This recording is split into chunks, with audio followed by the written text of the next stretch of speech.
Harry's Pony. I, Harry, am the owner of a pony. I won it in a contest. In 50 words or less, tell how you like jam pops. Send 5 box tops and 10 side labels with each entry. This is what I wrote. I, Harry, love jam pops. So does my pop. Pop pops he's in the toaster. I dip mine in fried eggs. Only the yolks. I call it Dipsy Doodle. Don't forget to brush your teeth. Pop says when we finish. He is a dentist. I don't have cavities yet. Yippee! I shout. I won a contest! What's all the commotion about? He asks. I show him my letter. Dear Harry Moskowitz, congratulations! Your entry has won first place in the Jam Pops contest. First prize is a pony. Please call 1-800-123-4567 to arrange for delivery. In small type at the bottom it reads, Winner may elect to receive a bicycle instead. Congratulations, says Pop. There's nothing like a new bicycle. Thank you, I say. But if it's all the same to you, I'd rather have the pony. I already have a bike. Mazel tov, says Pop, which means good luck. Now you'll have 2. I was afraid that he would say that. Please, please, please, I beg him. I've always wanted a pony. My father sighs. Harry, believe me, a pony in this house isn't possible. Well, of course not, I say. It wouldn't stay in the house. Ponies like living outside. Sure, outside in the country, says my father. We live in the suburbs. There are zoning regulations. No ponies, they say. Then he goes back inside. Later, Aunt Rose stops by to visit. I show her my letter. Congratulations, Harry, she says. I always wanted a pony. My father clears his throat. Well, a bike is nice too, she adds. That's when I get an idea. Could my pony live with you? I ask her. It would keep Girl company. Girl is my dog who lives with my Aunt Rose because my father is allergic. Aunt Rose smiles but shakes her head. I'm sorry, Harry, she says. A dog is one thing. A pony is something else altogether. Besides, there are zoning regulations. At school the next day, I discuss it with Dorcas and Eddie. I explain about zoning regulations. Maybe they only mean permanent ponies. Eddie says after a while, What if yours was just visiting? Visiting? I ask. Sure, says Eddie. It could visit you, then visit me, then visit Dorcas, then begin again. That's a great idea, says Dorcas. After school, they ask their parents. Absolutely not. Eddie's mom tells him.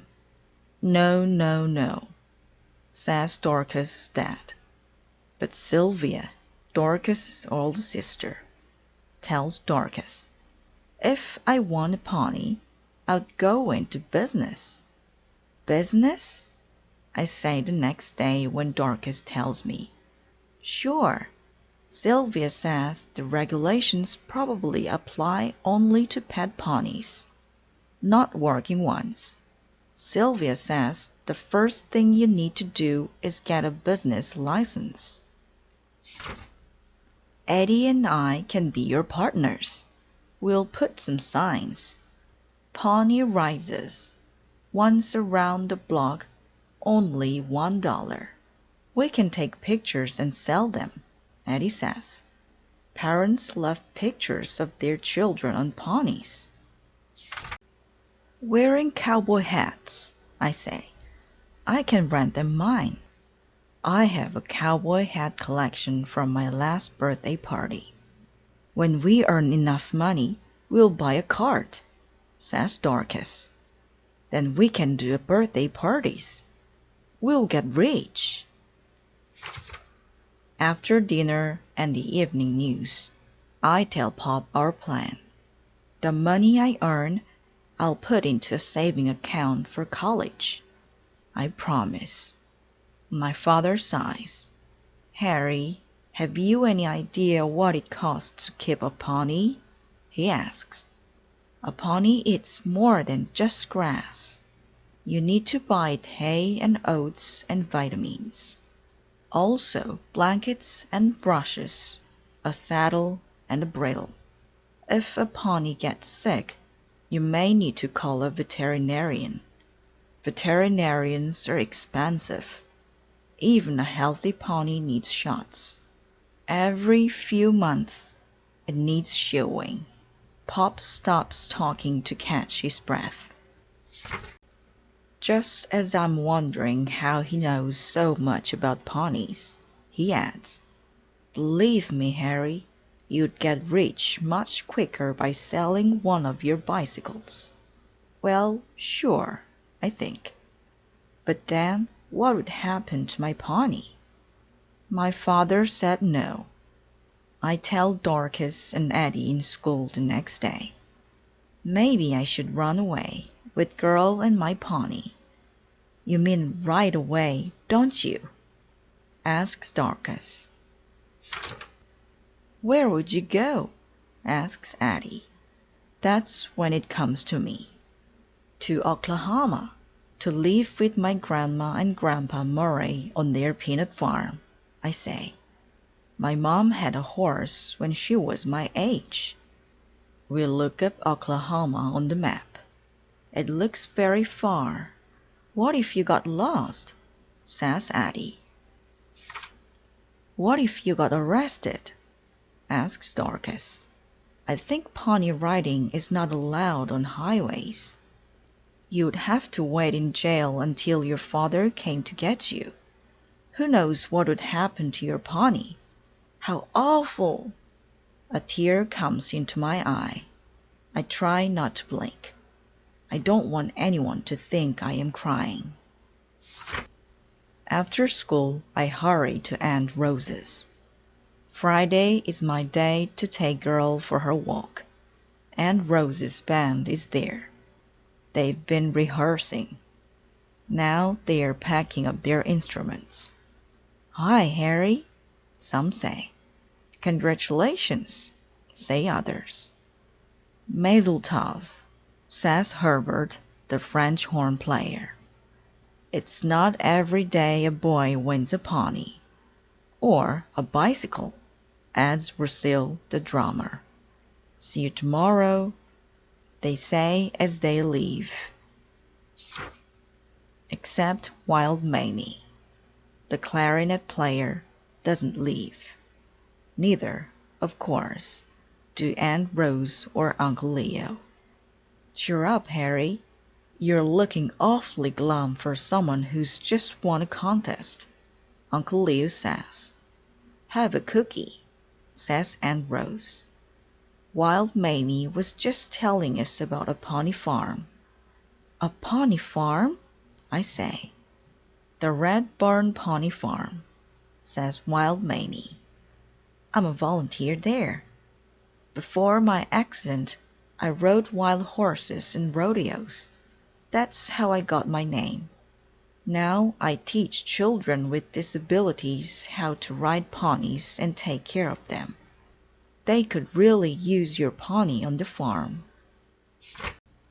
I'm surprised to hear all this, especially about Wild Mamie's name. I always thought it came from how she drove her wheelchair. She takes out pictures of the farm to show me.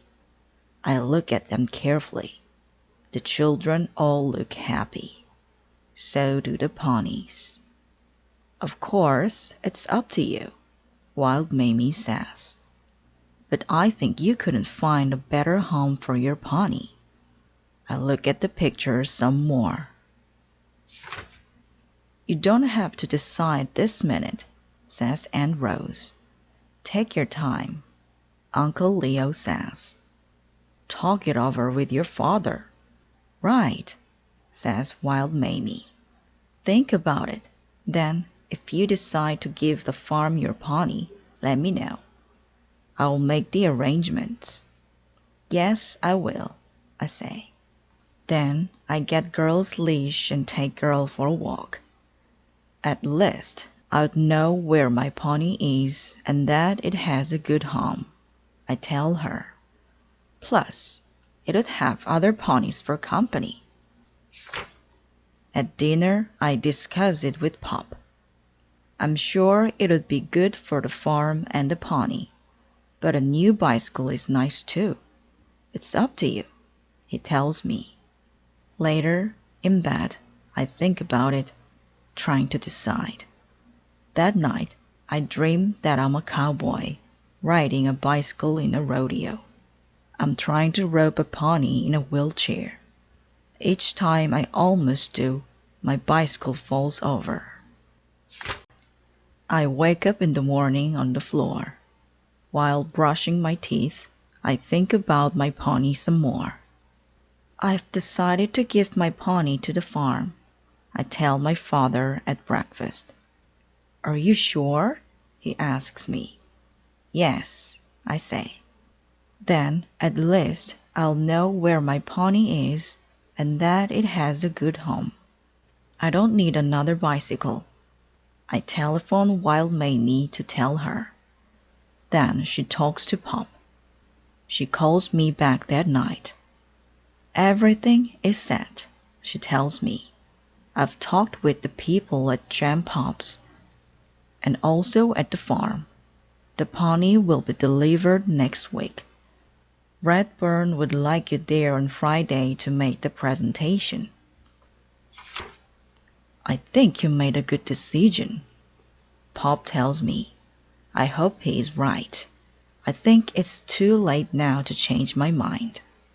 Friday, the day of the presentation, Pop picks me up early from school. Aunt Rose and Uncle Leo are with him. I change my clothes in the car. I put on my cowboy boots and my blue cowboy hat. I tie it under my chin. I hope there won't be too much wind. When we arrive at the farm, my pony is there. So is Wild Mamie. She gives me a carrot. Hold your hand flat and keep it still, she tells me. That's what I did. My pony eats the carrot. Then it nibbles my hat. I think it likes me. Soon a limousine arrives. A person from Jam Pop's gets out. Pop and I sign some papers that show the pony's all mine. A newspaper reporter and a photographer are also there. They take pictures and ask questions. I explain to them about zoning regulations. Anyway, a farm's much better than a yard for a pony, I say. Then it's time for the presentation. I hold on to my pony's reins. The head of Redburn leans on her cane and makes a short speech. On behalf of the children, their parents, and the Redburn staff, I thank you, she says finally. You come back any time now and visit. She adds, Thank you, I will, I tell her. Then I hand my pony's reins to a tiny girl named Cindy who is standing next to me. She hands me a trophy. It is a statue of a pony. Just then a breeze blows by. My hat comes untied. I reach up and catch it. Everyone claps. Thank you, I say. All the way home in the car, I hold my trophy in my lap. Harry Moskowitz, friend of the Redburn Pony Farm, is engraved on the base. I put it in my room beside my hat collection. The next day, there is a picture in the newspaper of Cindy, me, and the pony.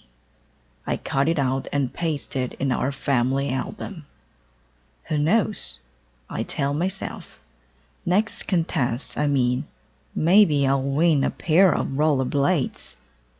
That would be much easier. Later, I ride my bicycle to Aunt Rose's. Girl is in the yard. I tell her all about the presentation. It turns out fine, I say. Redburn Farm has a new pony. The pony has a good home. I have a trophy, and my hat didn't blow away. Girl barks as if she's glad to hear it.